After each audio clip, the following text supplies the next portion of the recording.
Que alegria, queridos, estar mais uma vez com vocês, compartilhando a palavra do Senhor. Obrigado que você que tem se inscrito no canal, tem curtido, compartilhado a mensagem. Peço a você que vá lá no seu grupo de WhatsApp, nos grupos, nos amigos, envie essa mensagem para que o Evangelho alcance a outros também. E você, se por acaso não for inscrito, siga nosso canal e ative o sininho para receber as notificações, tá certo? Vamos então meditar na palavra do Senhor.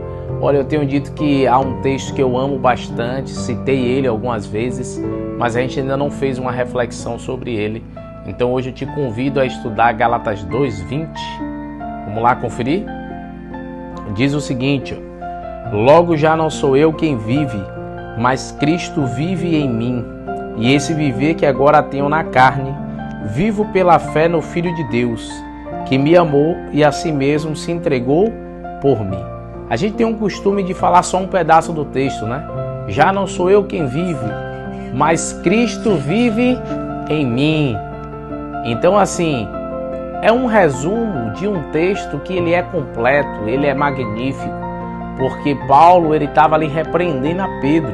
Leia depois o contexto. Pedro foi um homem de Deus, mas em alguns momentos se deixou levar pelas pessoas e ele meio que negligenciou aos gentios e estava com os gentios, mas quando via judeus ficava sem graça de estar com eles. E o Paulo ele voltou o seu ministério a maior parte para os gentios. Amou a todos e cuidou de todos. Não tinha acepção de pessoas no seu ministério. E aí ele começa a descrever a salvação pela fé. E ele começa a dizer, olha, eu não vivo mais para mim. E aqui tem algo significativo para nós. Em nossa vida, amigos, não tem para onde correr. Ou nós vamos alimentar a carne ou o espírito. Porque Paulo chega até a dizer que essa parte, normalmente, como eu já disse, a gente pula. Agora, logo já não sou eu quem vivo, mas Cristo vive em mim, é essa que a gente fala. E esse viver agora que tenho na carne, vivo pela fé no Filho de Deus.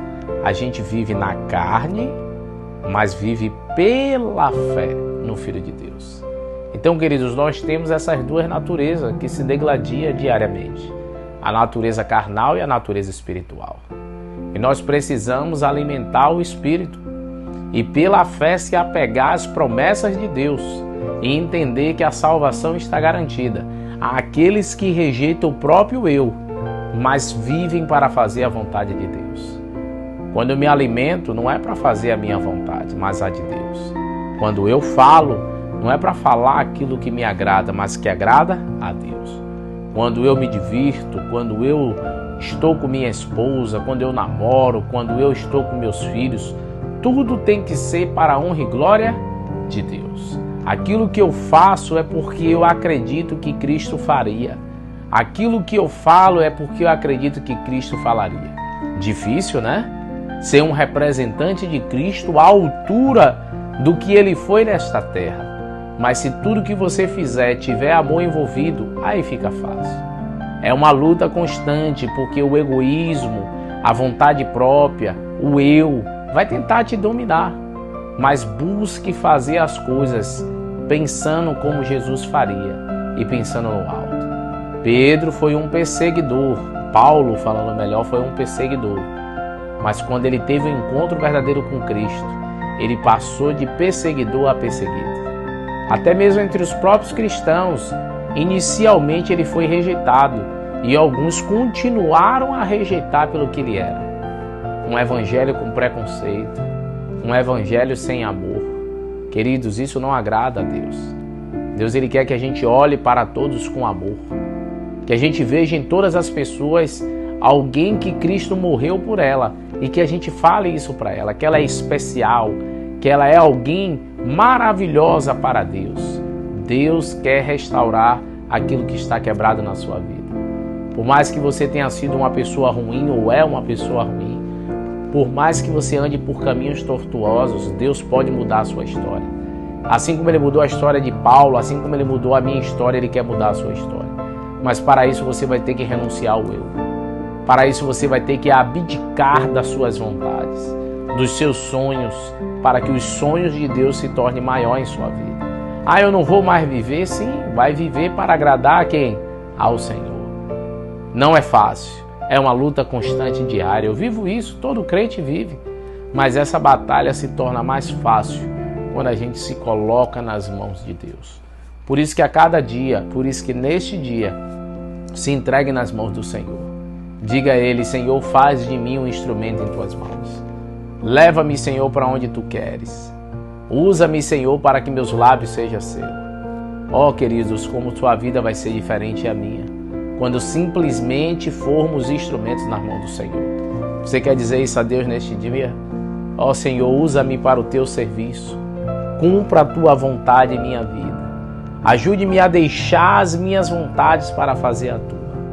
Usa-me como instrumento em Tuas mãos para que eu seja um pregador da Tua palavra.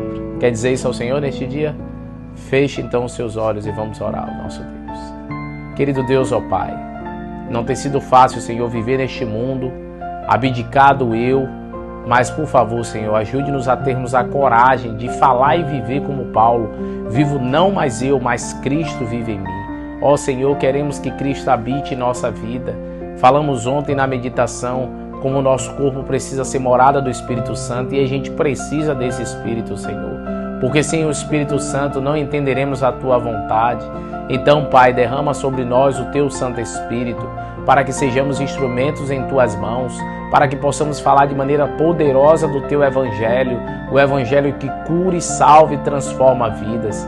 Ó Pai, transforma o nosso ser. Por mais errado, Senhor, que os nossos amigos tenham andado, que o Teu amor os atraia e transforme, que eles se sintam, Pai, purificados por Ti.